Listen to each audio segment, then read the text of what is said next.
Coburgban vagyok, Bajorországban, Németországban. Ez egy 45 000-es kisváros. És azért jöttem ide, hogy egy nagyon kedves történetet megosszak veletek. Arról, hogy milyen az, amikor az emberek összefognak és tesznek valamit egy jó ügy érdekében, egy folyóért. 850 km utazás után a városnézés elmaradt, mert egy nagyon fontos találkozóra siettem. A város szélén található hulladék újrahasznosító központban várt a történetünk főhőse, Németh Sándor.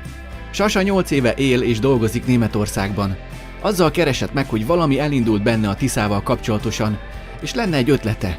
Valósítsuk meg! A Tisza nevében indította el bennem ezt a folyamatot, és nagyon sokáig gondolkodtam, de arra jutottam mindig, hogy szeretnék segíteni a kárpátaljai szemét történet megoldásában, és én minden nap itt megyek el emellett a telephely mellett, láttam a kukákat kitéve, és arra gondoltam, hogy megkérdezem, hogyha benne lennének egy ilyen jótékonykodásba. Nagyon pozitívak voltak, nagyon segítőkészek, és így alakult, hogy most te itt vagy, és 210 darab kuka várja Ukrajnába történő elszállítását. Ich bin Dimitri. Ich bin Johannes. Még sosem jártam ilyen komoly telepen, így érdeklődve vártam, hogy Balk Johannes, a vállalat igazgatója körbevezessen. Németes rend és tisztaság volt, akár a földről is ehettem volna. Pont ilyennek képzeltem. A város lakossága és a kisvállalkozások minden olyan hulladékot idehozhatnak, ami újrahasznosítható. Nem kapnak érte pénzt, sőt, egyes hulladéktípusok után fizetniük is kell. Így van itt minden.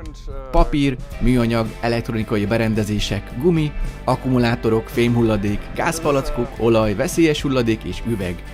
Az emberek még a komposztáláshoz szükséges kerti zöld hulladékot is behozhatják, amit a környék farmerei használnak fel. Az önkiszolgáló rendszerben mindennek megvan a pontos helye. Az így szétválogatott hulladékot pedig az erre szakosodott gyárakba szállítják tovább. Az elektromos berendezések egy részét pedig a Coburgi Egyetem szakemberei megjavítják, vagy alkatrészekre szedik szét, hogy más készülékeket javíthassanak meg belőlük. Zsolt azt mondta, hogy vigyünk haza néhány hűtőszekrényt, meg ezt el tudjuk adni magyarba. Hűtőszekrény érdekes? Furcsa volt az alig használt lapos tévék látványa. Johannes szerint a mai fogyasztói társadalomban az emberek többsége mindig a legújabbat, legjobbat akarja birtokolni. A régit megunják és kidobják. Nem gondolnak a fenntarthatóságra és a környezetvédelemre, ahogy egyes vállalatok sem. Megjegyeztem, hogy Németország nagyon tiszta, mire ő azt mondta, hogy ez egyben hátrány is. A hulladékkezelő vállalatok minden szemetet eltüntetnek az utcákról és a háztartásokból, így a lakosság nem érzékeli a hulladék probléma valódi súlyát.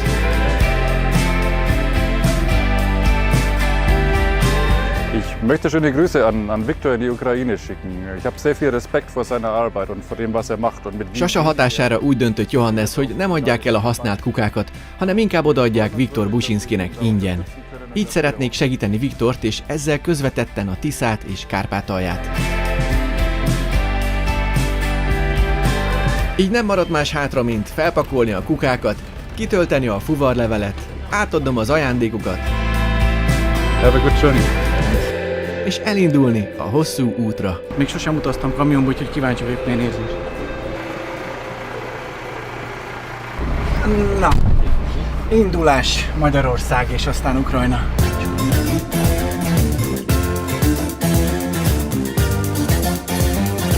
Az élet bemutatja, Kuka Express.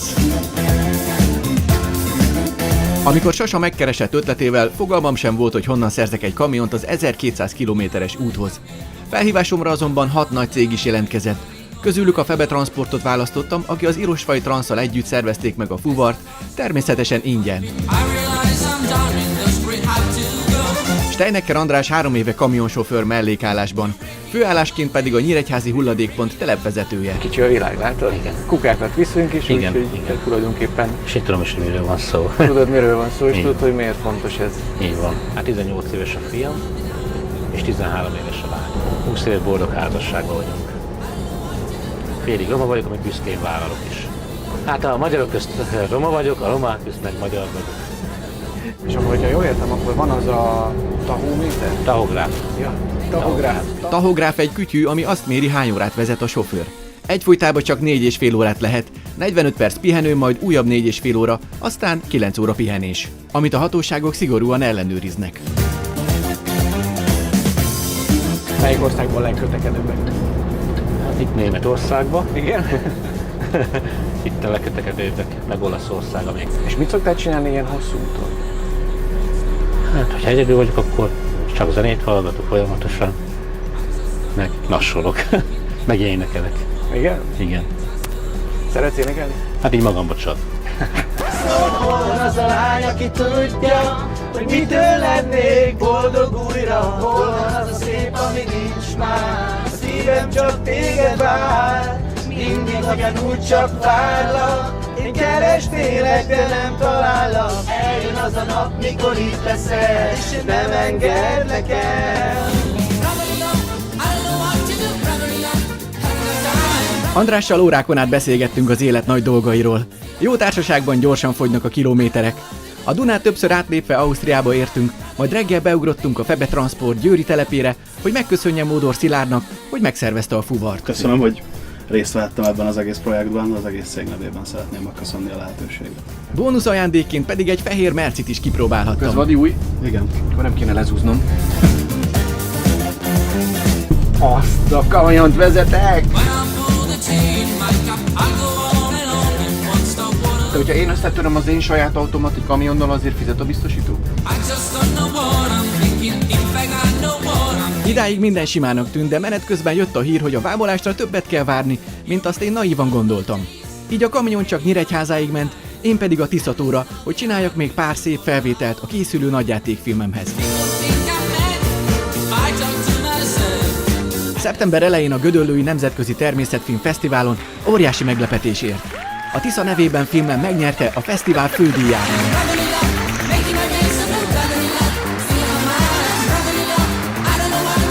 Majd kiugrott a szívem, annyira boldog voltam. Köszönöm mindenkinek, aki hozzájárult a film létrejöttéhez. Több mint egy hónap várakozás után végre meglettek a papírok. Átrakottunk egy kisebb kamionba, és az új sofőrrel, Pap Lászlóval repesztettünk végre az ukrán határ felé.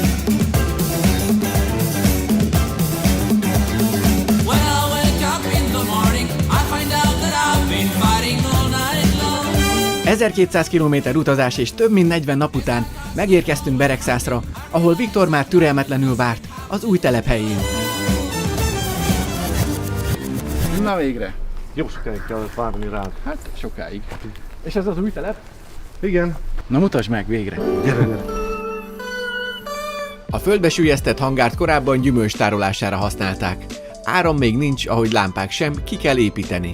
Poros és egyenetlen a talaj, de Viktor úgy gondolja, így sokkal jobb lesz folytatni, pontosabban újra kezdeni mindent. Jó volt hallgatni, hogyan lelkesen mesélt a terveiről, hogy mit hova tenne, hogyan alakítaná ki a munkafolyamatokat. Na gyere Viktor, nézzük meg a kukákat. Gyere! Így embert még nem láttam kukáknak örülni.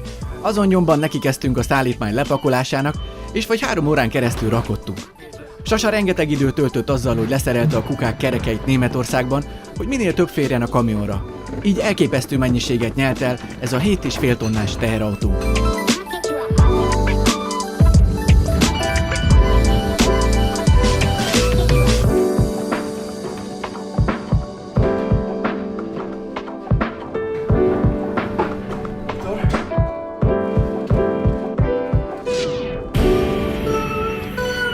Szívesen, máskor is, örültem.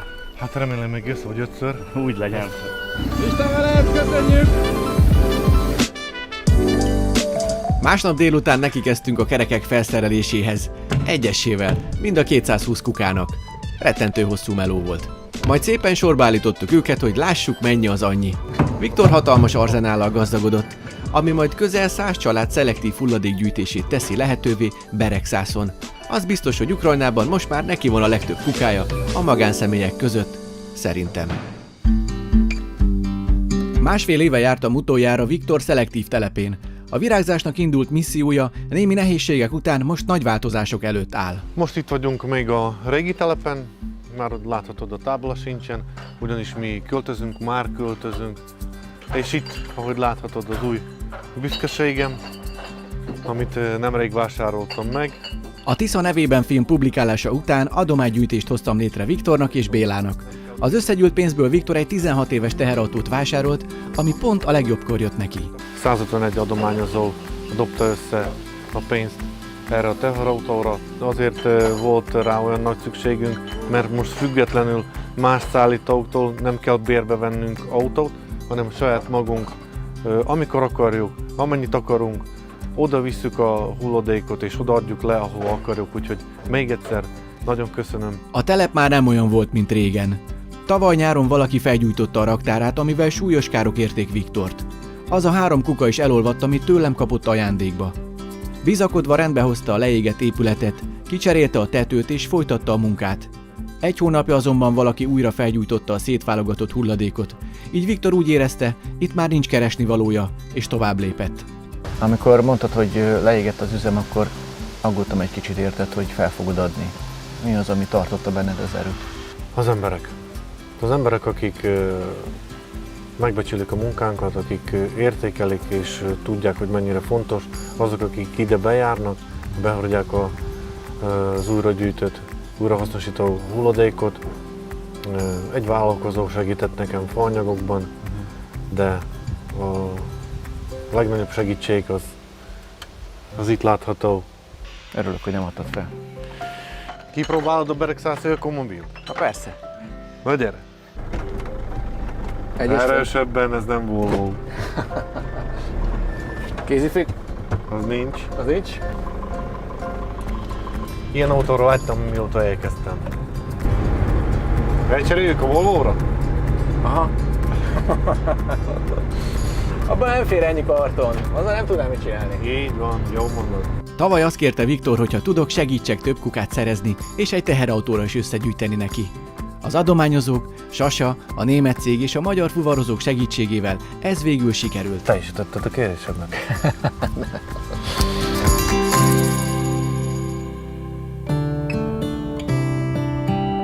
Hajnalban indultunk a Kereti-Kárpátokban található Körösmezőre. Franz Bélához tartottunk, és már nagyon vártam, hogy találkozzunk. Tavaly Béla megígérte, hogy ha legközelebb jövök, felvisz a Tisza forrásához. Gyerekkorom óta látni akartam, hogy hol születik a Tisza. Hát eljött a nap. Jó napot kívánok! Én is nagyon. A forrás magasan a hegyekben ered, ahova csak terepjáróval lehet feljutni. Több mint egy órás zögykölődés. A falut elhagyva egyre magasodó hegyek között és nagy erdőkön keresztül vezet az út, amit egy patak, a kis fekete Tisza többször is keresztez.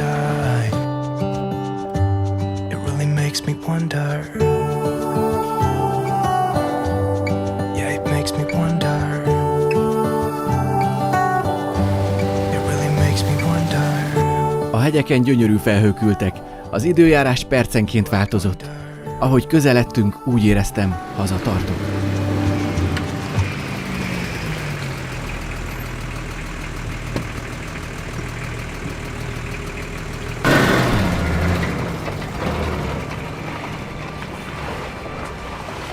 Béla azt mondta, hogy a forráshoz vezető út hátralevő részét gyalog kell megtennünk.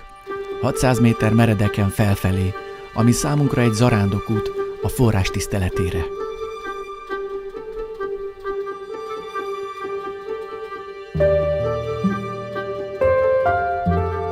Hatalmas fenyőerdőbe értünk, ahol a 30-40 méteres fák szinte sötétbe borították az utunkat. Az erdő tele volt vargányával, amit a helyiek csak fehérgombának neveznek. Gyönyörű. Megképesztően gyönyörű ez az erdő. Letértünk az útról, hogy minél több gombát gyűjtsünk. Imádom, ezt szoktam Beregszászon venni, de most lehet, hogy nem kell megvennem, mert Béla anyukája megtanítja, hogy hogy kell marinálni.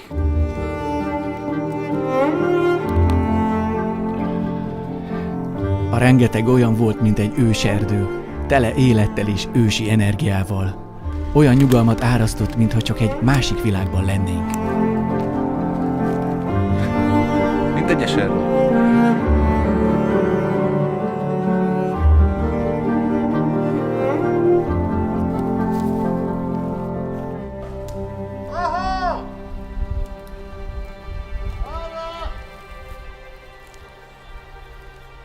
Nincs medve!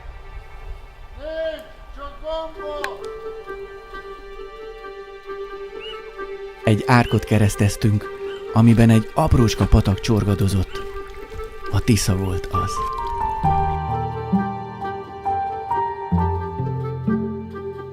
Mint egy újszülött, óvatos járása, kereste az útját a sűrű erdőben.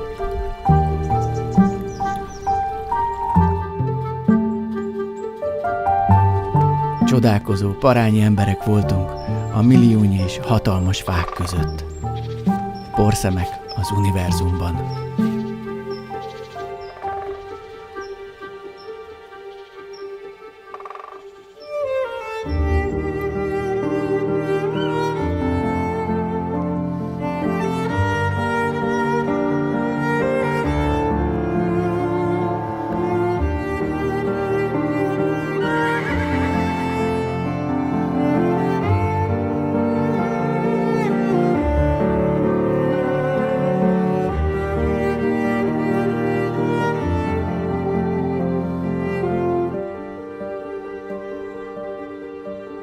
Már csak pár lépésre voltunk a célunktól. 1680 méter magasan, a tisztás alatt ered a Fekete Tisza forrása.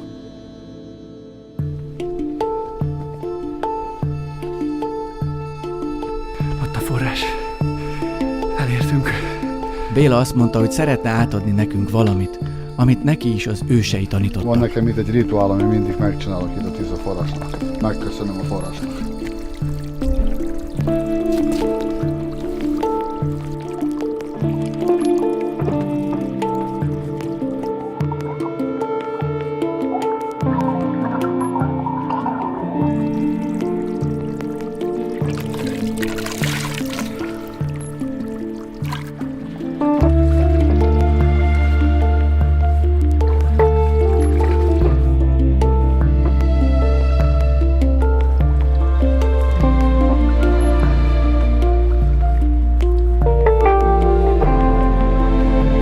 Tisza kristálytiszta és hideg vizével az arcunkat megmosni, finom vizéből inni, a tisztelet, hála és az alázat szimbolikája.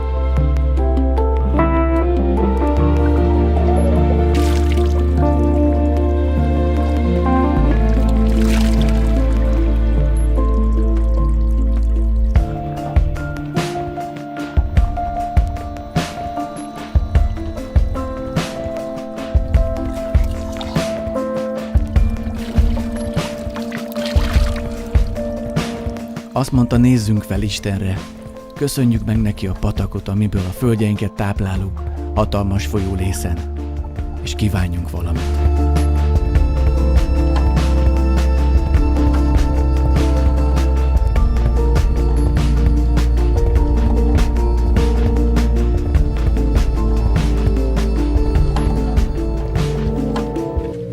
Hát is alonna.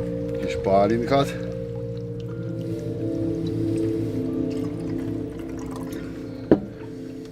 Forrásvízet.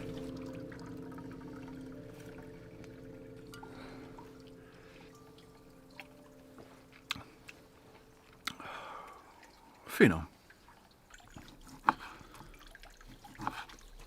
Milyen puha.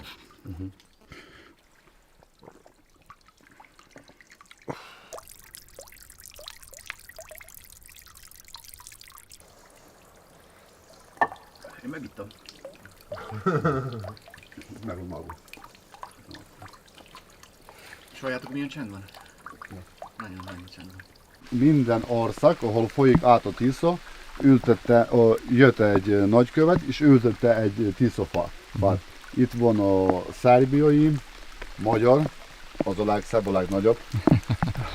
Itt van az ukrán, ott van a román, úgy tudom, ez szlovák. A tiszta lesz a Tisza, a folyó, itt nálunk Körösmezőn, hogy jó Isten ad nekem erőt, meg egészséget. Ezt megcsinálni azután, ha meghalok, itt szeretnék meglenni temítve. De figyelj, itt lehet temetkezni egyáltalán? Hát nem. Ha nem kapsz engedélyt, akkor, és hogyha ne találtan hamarabb halnál meg, mint Viktor vagy én, akkor mi majd kijövünk ide, hozzuk a kis urnát, és elássuk valahol. Senki nem fogja tudni. Jó, tehát le van írva a végrendeletbe? Hát még nincs, mert még nem készültem fel a halásra, még nem tiszta Tisza.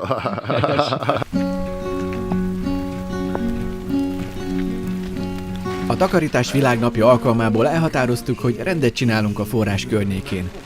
Béla nemrég 4 nagyméretű kukát hozott ide, hogy a turistáknak legyen hova tenni a szemetet. De sajnos erre nem mindenki figyel oda, és ez Magyarországon is gyakori. Még a természetvédelmi területeken is eldobjuk a szemetet, nem vigyázzunk úgy, ahogyan kellene, pedig ott a kuka előttünk.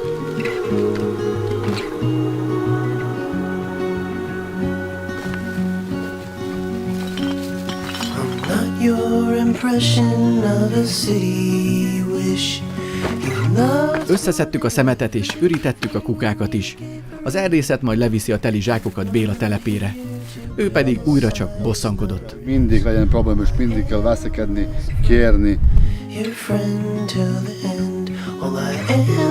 Munka után jöhet a pihenés. Béla igazán jó vendéglátó. Tüzet rakott, saslikot sütött, igazi terű-terű asztalkával készült. Ilyen az, amikor 3 ember boldog a természetben.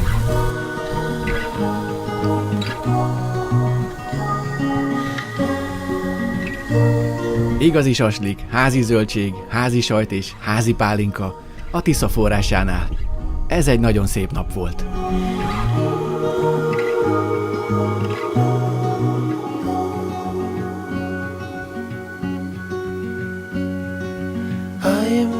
Pár kilométerrel lentebb a Fekete-Tisza gyors folyású patakká válik. A forrásától számítva 962 km hosszú a Tisza. Útja során 1000-nyi patak és 17 mellékfolyó gazdagítja vízhozamát.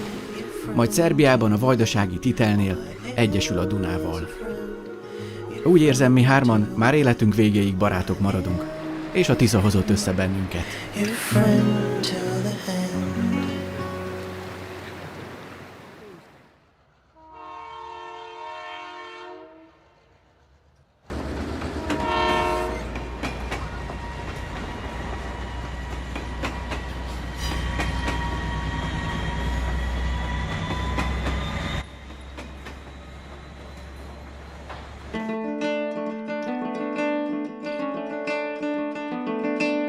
Ilyen sokat még nem aludtunk, nagyon jót tett a tegnapi hegyi levegő. Azt hiszem, egy kicsit mondjuk sok pálinkát is adott Béla. Végre kipróbálhatjuk azt a receptet, amit én még sosem csináltam meg. A kedvenc gombám a marinált fehér gomba. Gondosan tisztítsuk meg a gombákat, majd daraboljuk fel őket. A nagyot azt még mindig meg lehet felezni, a kicsit már nem.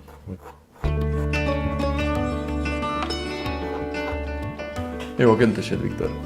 Köszönöm, a tiéd is. Ne aggódj, az is női. Itt a férfi dolga, hogy összeszedje a gombát, hazahozza. Már a nők elkészítik. Ezeket nem tesszük bele, nem marináljuk, hanem nem is dobjuk ki. Megszárítjuk. Megszárítjuk? Pontosan. Ezt vékonyabbra kell vágni. A szárítani való gombát egy nagy tálon terítsük szét. A feldarabolt vargányát jól mossuk át, öntsük le a levét. És nem kellene jobban megkészíteni? Tegyük fel főni, csak így magában, ha lehet egy tiszta patak vizében. Szedjük le a habot, öntsük le a vizet, és 15 perc után kész is a gomba.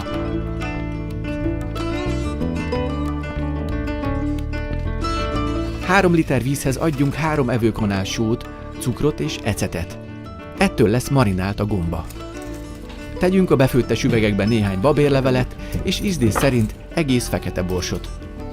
Forró víz. Ezután a felforralt alaplébe öntsük bele a gombát. Majd a befőttes üvegekbe osszuk szét a marinált gombát, és öntsük fel az alaplével. Ilyen egyszerűen készítenek kulináris különlegességet az erdő adta gombából a Kárpátokban élő emberek. És kész? Paplany alatt kell tenni.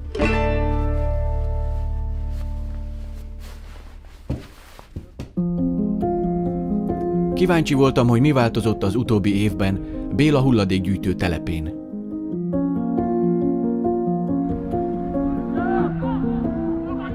Közel 5 éve az a missziója, hogy megtisztítsa a Fekete-Tiszát és a környék falvait a szeméttől. Tessék, gyertek be, gyerek! Büszkén mutatta, hogy tavaly a PET-kupa adománygyűjtéséből sikerült egy 20 éves teherautót vásárolnia a szemétszállításhoz. Az emberek egyre többen szelektálnak otthon a szemetet, és hoznak ide hozzám, meg én is elviszem tőlük, elmegyek, ha nincs lehetség embernek idehozni, akkor elmegyek és összeszedem.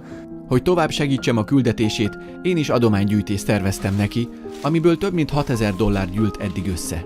És a pénzből akarok fejlődni itt a céget, modernizálni, mert annyi számít már jön be, hogy nehéz kézzel mindent csinálni. Véleménye szerint a Tisza nevében film üzenete eljutott az emberekhez, és sokaknak felnyitotta a szemét. Politikusok is azért odafigyeltek, hogy tényleg most ebből baj van, most kell csinálni valamit. Változás van, hála Istennek, és jó fele. Hogy tudnak még segíteni neked az emberek? Szelektálni otthon a szemetet. És azok, akik Magyarországon vagy más országban élnek? Azok is mindenki szelektálni otthon a szemetet. Akkor pénz nem is kell? De nem a pénz a lényeg, tudod. A pénz az jó, már besegít nagyon. De az, hogy ne szemetelünk, az a lényeg. Köszönöm mindenkinek, akik segítettek nekem összegyűjteni ezt a pénzt, hogy tudjuk itt üzemet modernizálni, hogy hamarabb menjen ez a szemétszedés itt Körösmezőn, ez a probléma megoldva. És köszönöm, hogy bíztok bennem, ez a lényeg. Ez a legnagyobb hitem nekem. Köszönöm szépen mindenkinek.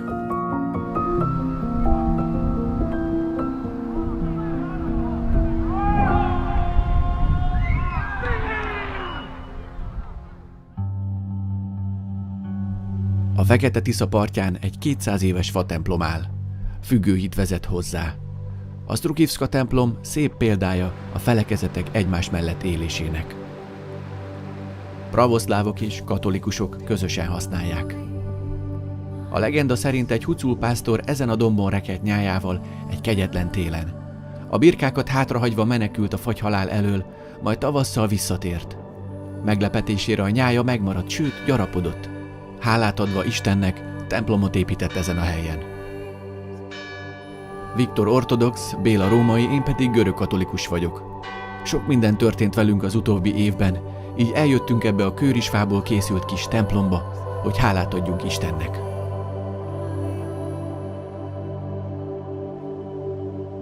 Az ortodoxok, vagy ahogy magukat hívják pravoszlávok, ősi szokások szerint 3-szor vetnek keresztet.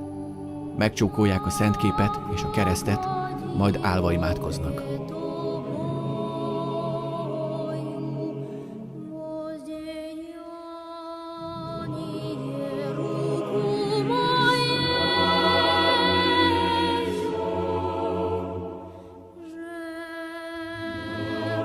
A pravoszláv templomok fő jellegzetessége az ikonosztázia, ami egy ikonokkal díszített fal, ami elválasztja az oltárt a templomhajótól. Ide csak a papok és a szolgálattevők mehetnek be.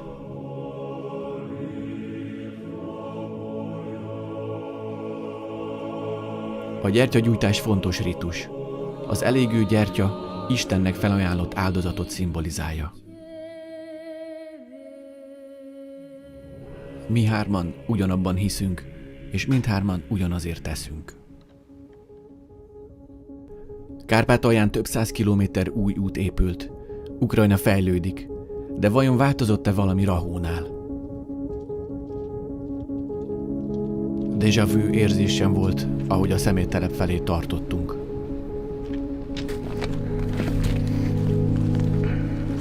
A Tisza partján továbbra is ott áll az a hatalmas szeméttelep, ami évek óta csak növekszik.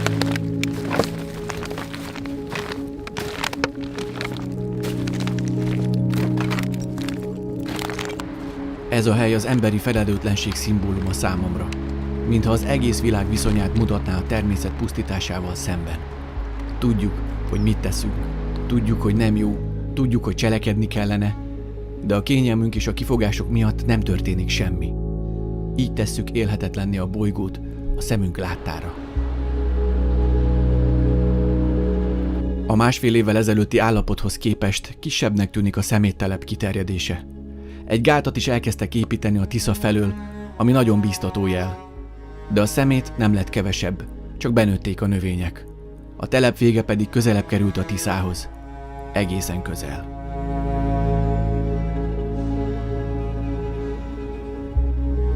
Jobb lett vagy rosszabb a helyzet?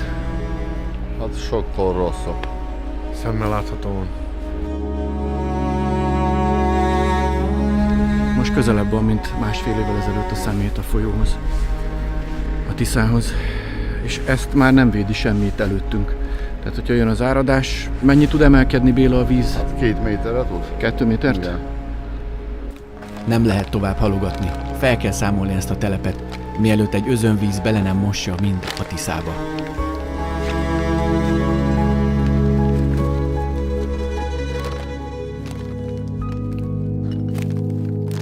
Addig nézi az ember és a világ tétlenül, ameddig bele nem fullad az emberiség a saját szemetébe.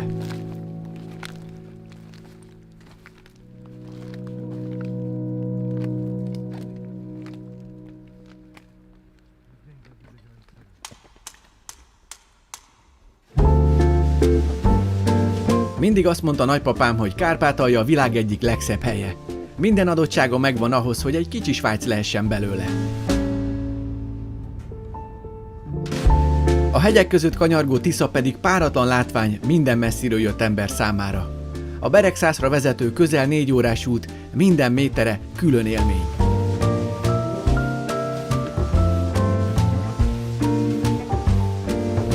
Azért tartottunk vissza, hogy a kárpátaljai sajtóval találkozzunk a kukák kapcsán. Felemelő, hogy így foglalkoznak a környezetvédelemmel. Köszönjük!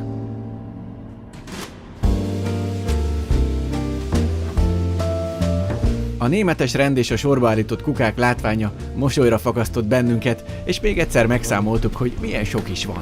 Ez 222, Viktor, és 220-at írtunk a papírokra. Nem baj, van udvar, kap tőlünk 2 tartályt, ingyen, hadd szelektáljanak. Viktornak végre megmutattam Johannes személyes üzenetét is. Dankeschön. Aztán nekiálltam rajzolni. Elképzeltem, mennyi mindent ki lehet hozni ebből az új telepből. Amit szeretném, hogy megvalósuljon, azt leszoktam rajzolni. De pénzt nem szoktam rajzolni, de mindenféle más dolgot. Viktor, mint mérnök, értette, miről beszélek, és szárnyalni kezdett. Elképzeltük az ideális telepet és az ehhez szükséges eszközöket. Gépekre, eszközökre és még jó pár ezer kukára lesz szükség. Pénz még nincs, de álmok, szándék és kitartás van. De addig is meg kell köszönnünk azt, ami most van és sikerült. Szóval kinek köszönhetjük? Kik a hibásak? Elsősorban hibás Németh Sándor. Köszönöm neked, Sándorkám. Köszönöm a coburgi hulladékkezelő udvarnak. Coburger, Enstrongangs und Baumbit. Dankeschön. Dankeschön. Márkus Sökölnek, a telephely vezetőjének. Johannes Balknak, aki a film elején is szerepelt.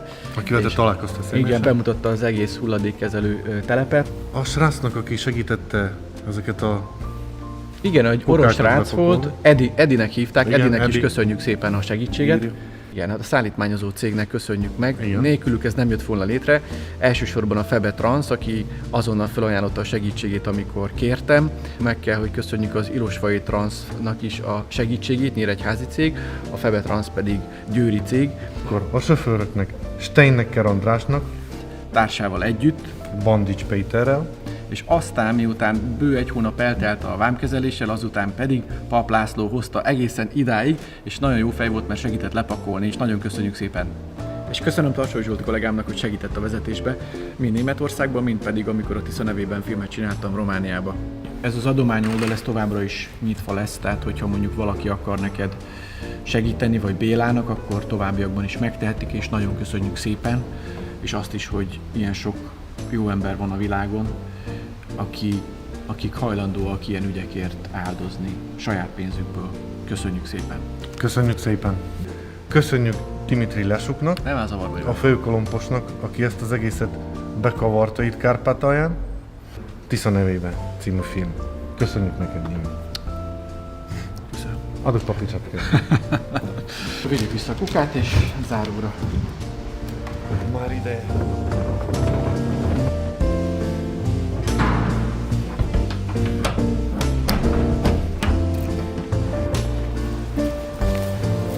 Szép lesz ez, meglátod.